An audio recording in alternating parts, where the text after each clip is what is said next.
Kalau Yesus itu Tuhan, mengapa dia berdoa? Matius 26 ayat 39 berkata, maka ia maju sedikit lalu sujud dan berdoa. Katanya, ya Bapakku, jikalau sekiranya mungkin, biarlah cawan ini lalu daripadaku. Tetapi janganlah seperti yang ku kehendaki, melainkan seperti yang engkau kehendaki. Ya, shalom sahabat-sahabatku dimanapun berada.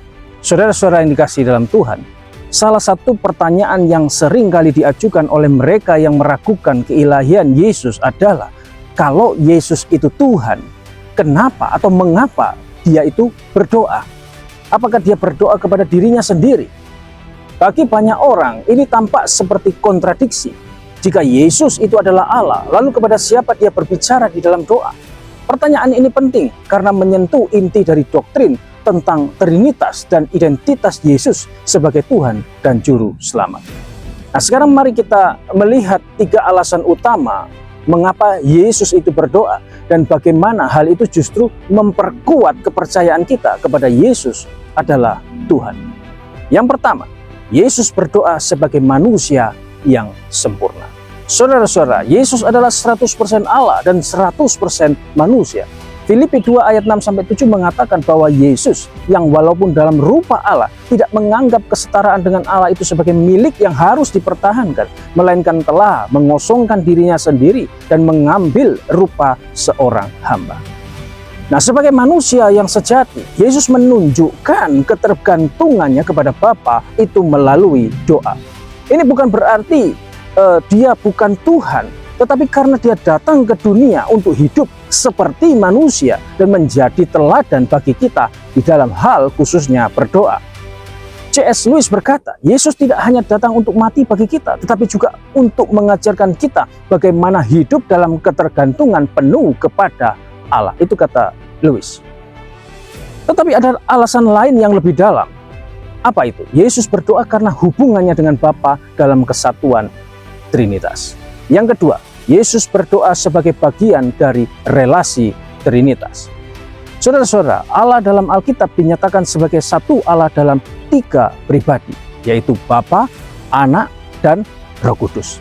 Ini bukan 3 Tuhan, tetapi satu Allah dalam 3 pribadi yang memiliki hubungan kekal.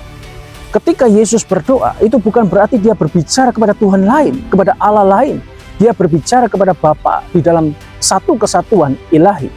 Dalam Yohanes 17 ayat 5, Yesus berkata, sekarang ya Bapa, permuliakanlah aku di hadiratmu sendiri dengan kemuliaan yang kumiliki di hadiratmu sebelum dunia ini ada. Ini menunjukkan bahwa Yesus sudah bersama Bapa sebelum dunia diciptakan. Dan doanya adalah ekspresi dari hubungan yang sudah ada sejak dari kekekalan. Tetapi bukan hanya itu, doa Yesus juga memiliki tujuan misi yang sangat penting. Sekarang yang ketiga, Yesus berdoa sebagai pengantara bagi kita. Saudara-saudara, Yesus datang ke dunia bukan hanya sebagai Tuhan yang menjelma, tetapi juga sebagai imam besar yang menjadi pengantara antara manusia dan Allah. Ibrani 7 ayat 25. Ketika Yesus berdoa, dia tidak hanya berbicara dengan Bapa, tetapi juga mewakili kita di hadapannya. Yohanes 17 dikenal sebagai doa imam besar, di mana Yesus berdoa bukan hanya untuk murid-muridnya, tetapi juga untuk kita semua yang percaya kepadanya. 1 Timotius 2 ayat 5 berkata, karena Allah itu Esa, dan Esa pula dia yang menjadi pengantara antara Allah dan manusia, yaitu manusia Kristus Yesus. Saudara-saudara, doa Yesus menunjukkan bahwa dia bukan hanya Tuhan, tetapi juga Juru Selamat yang memperjuangkan kita di hadapan Bapa.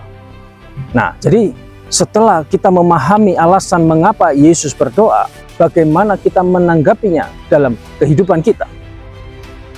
Saudara-saudara, jauh dari menjadi kontradiksi, doa Yesus itu justru menguatkan iman kita bahwa dia adalah Tuhan yang menjadi manusia, hidup dalam relasi Trinitas, dan menjadi pengantara bagi kita. Apa artinya bagi kita? Pertama, kita harus meneladani Yesus dalam ketergantungan kepada Allah melalui doa. Jika Yesus adalah Tuhan sendiri berdoa, apalagi kita yang adalah manusia lemah, iya kan? Itu yang pertama. Kemudian yang kedua, kita harus semakin memahami dan menghargai karya keselamatan Kristus. Bahwa dia bukan hanya mengajar, tetapi juga berdoa bagi kita. Kemudian yang ketiga, kita harus percaya penuh bahwa Yesus adalah satu-satunya jalan kepada Bapa. Karena dia sendiri adalah Allah yang datang untuk menyelamatkan kita. Amin.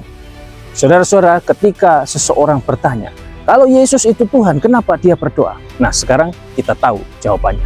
Yesus berdoa bukan karena dia lebih rendah daripada Bapa, tetapi karena dia adalah Tuhan yang datang sebagai manusia, hidup dalam kesatuan Trinitas, dan menjadi imam besar kita. Karena itu, mari kita semakin mengenalnya, semakin mengasihinya, dan semakin hidup bagi dia. Amin. Amin. Kiranya pengajaran firman Tuhan pada hari ini dapat dipahami, memberi pencerahan, menambah pengetahuan, menjadi sumber kekuatan dan penghiburan bagi kita semua yang percaya. Amin. Soli Deo Gloria. Tuhan Yesus memberkati. Shalom.